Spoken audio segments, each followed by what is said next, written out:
আজকের গল্প রাঁধুনির ভূত।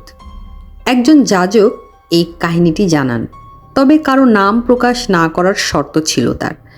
আর আমরা যেই সূত্র থেকে লেখাটি পেয়েছি তাতেও কারো নাম ছিল না। এটা এখন শুনবো যাজকের জবানিতে।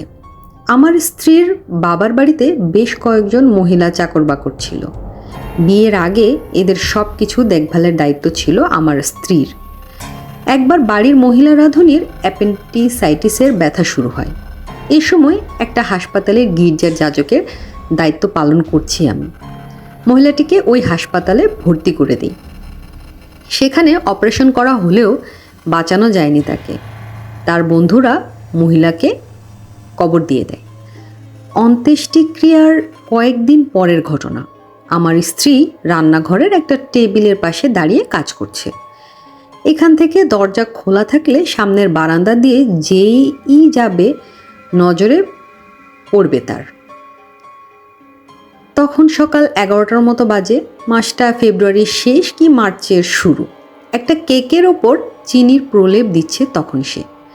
এই সময় কাজ থেকে চোখ তুলে খোলা দরজার পথে বারান্দার দিকে তাকালো সে।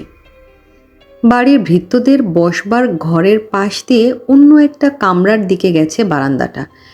এ সময় পরিষ্কার দেখল কিছুদিন আগে মারা যাওয়া সেই রাঁধুনিটিকে বারান্দা ধরে ওই কামরাটার দিকে যাচ্ছে। সকালের দিকে সাধারণত যে ধরনের পোশাক পরে তাই পরনে। পরিস্থিতিটা এতটাই স্বাভাবিক মনে হলো যে শুরুতে আমার স্ত্রীও খুব একটা ভয় পেল না। তবে মহিলাটির পিছু নিল সে। বারান্দা থেকে কামরাটায় তার স্কার্টের ঝুলটা অদৃশ্য হতে দেখল, কিন্তু ভিতরে ঢুকে কাউকেই দেখতে পেল না সে।